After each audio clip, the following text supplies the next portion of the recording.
कक्षा 11 English reader में चलेंगे। आज हम फर्स्ट लेसन दूसरा पोर्ट्रेट ऑफ लेडी में हम 7वें पैराग्राफ पर हैं कि when I went up to university, जब मैं विश्वविद्यालय में पढ़ने के लिए गया, I was given a room of my own, तो मुझे एक अलग कमरा दे दिया गया। I was given passive voice, मुझे दिया गया था अ रूम ओन, माने मुझे अपना समझकर एक अलग से कमरा दे दिया गया था।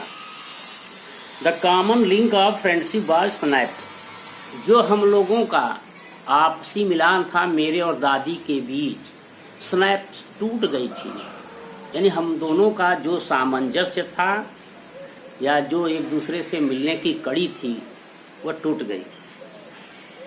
My grand mother accepted her solution with resignation. Solution माने एक्सेप्ट माने होता है स्वीकार कर लेना। हर सॉल्यूशन विथ रेजिग्नेशन यानी एकांतवास शांत भाव से। तो माई ग्रैंड मदर एक्सेप्टेड, मेरी दादी माँ ने स्वीकार कर लिया था एकांतवास को बिल्कुल ही शांत भाव से, बिना किसी हिचकिचाहट के। She rarely left her spinning wheel to talk to anyone. Rarely माने मुश्किल से ही, लीप माने छोड़ना, लेफ्ट माने छोड़ती थी, स्पिनिंग व्हील चरखे को, टू टॉक माने बातचीत करने के लिए, एनीवन माने किसी से, यानी किसी से भी बातचीत करने के लिए भी अगर जरूरत पड़ती थी तो मुश्किल से ही वह अपने चरखे को चलाना छोड़ती थी। From sunrise to sunset, she sat by her wheel spinning and reciting prayers. From sunrise, सूर्योदय से लेकर सनसेट, सूर्यास्त के समय तक, यानी दिन निकलने से दिन ढलने तक। She sat by her wheel. She sat past indefinite tense, वह बैठती थी अपने उसी चरखे के बगल में, and reciting prayers, और उसी मूक भाव से अपनी प्रार्थना ईश्वर के प्रति किया करती थी। Only in the afternoon she relax for a while, केवल दोपहर के समय वह कुछ समय के लिए, रिलैक्स माने आराम करती थी। इन द आफ्टरनून दोपहर में, रिलैक्स्ड फॉर अ व्हाइल, कुछ फॉर अ व्हाइल में कुछ समय के लिए वो आराम करती थी। टू फीड द स्पैरो, और गौरैयों को भोजन खिलाती थी, गौरैयों को दाना खिलाती थी, खाना खिलाती थी। While she sat in the veranda, जब वह बरामदे में बैठकर, वाइल माने जब, she sat in the veranda, वह बरामदे में बैठती थी। Breaking the bread into little piece, और रोटी को छोटे छोटे टुकड़ों में तोड़ती थी। Breaking the bread into little bits, little माने छोटे छोटे, बिट्स माने टुकड़े, यानी वह बरामदे में बैठती थी और रोटी को छोटे छोटे टुकड़ों में तोड़ती थी। Hundreds of little birds collected around her, creating a veritable bedlam of chirping. Hundreds of little birds, सैकड़ों की संख्या में छोटी छोटी चिड़ियाँ, कलेक्टेड राउंड हर, दादी के इर्द गिर्द एकत्रित हो जाया करती थी। क्रिएटिंग, गिरंड का प्रयोग, उत्पन्न करते हुए, अ वेरिटेबल बेडलॉम ऑफ चर्पिंग, चहचहाहट की, चींची की, बिल्कुल शोरगुल वाली आवाज वह उनके इर्द गिर्द एकत्रित होकर किया करती थी। Some came and perched on her leg, perch माने होता है बैठ जाना। सम केम, कुछ पक्षियां आती थी, past indefinite tense, and perched on her leg, उनके पैरों पर बैठ जाती थी। Other sat on her shoulder, कुछ पक्षियां उनके कंधे पर बैठ जाया करती थी। Some even sat on her head, कुछ पक्षियां तो उनके सर पर भी बैठ जाया करती थी। She smiled but never shooed them away, वह इससे केवल मुस्कुराती थी, कभी उन्हें हंकाकर, आवाज देकर भगाती नहीं थी। It used to be the happiest half hour of the day for her, यह एक आध घंटे का समय दादी माँ के लिए सबसे अधिक हैप्पीएस्ट खुशमिजाजी का समय हुआ करता था।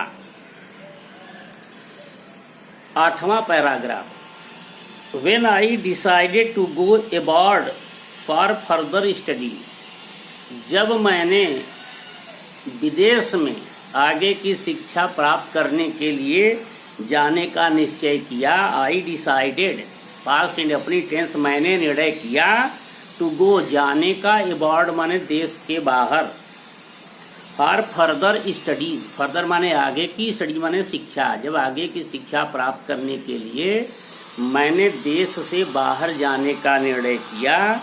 I was sure my grand mother would be upset, तो मैंने यह सोचा कि मेरी दादी माँ बहुत ही ज़्यादा अब परेशान होगी।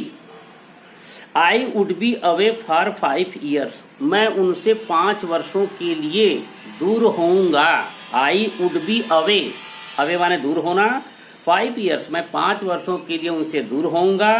And her age one could never tell, और कोई भी आदमी उनके उम्र को बता नहीं सकता था। But my grand mother could, लेकिन मेरी दादी माँ अंदाजा लगा सकती थी।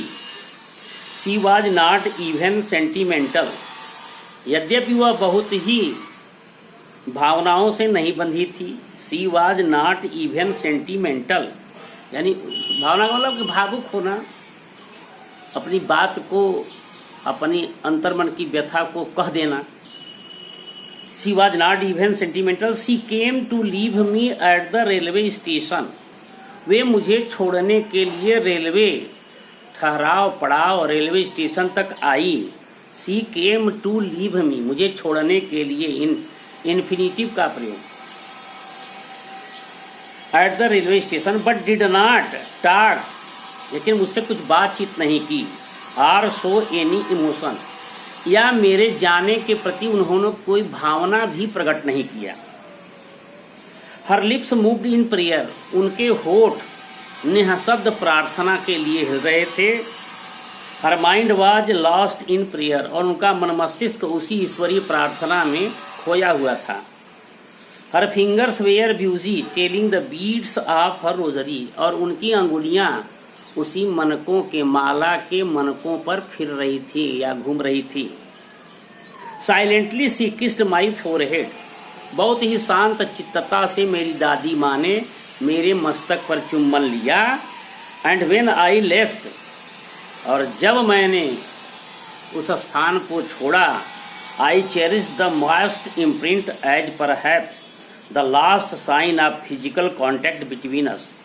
चेरिश माने होता है संजो कर रख लेना, अपने अंतर मन में बसा लेना। आई चेरिश्ड द मॉइस्ट, मॉइस्ट माने होता है ममता से युक्त, और ऐसे होता है नमी से युक्त, यहाँ पर है ममत्व से युक्त। इम्प्रिंट माने छाप, एज परहैप्स जैसा कि शायद, the last sign of physical, sign माने संकेत चिन्ह, फिजिकल माने शारीरिक, कॉन्टैक्ट माने संपर्क का, बिटवीन अस हमारे बीच, यानी हमारे और दादी माँ के बीच का जो भौतिक संबंध था उसका शायद यह अंतिम छाप था, जो मैंने अपने सीने में बिल्कुल ही समाहित करके रख लिया, उसे संजो कर रख लिया।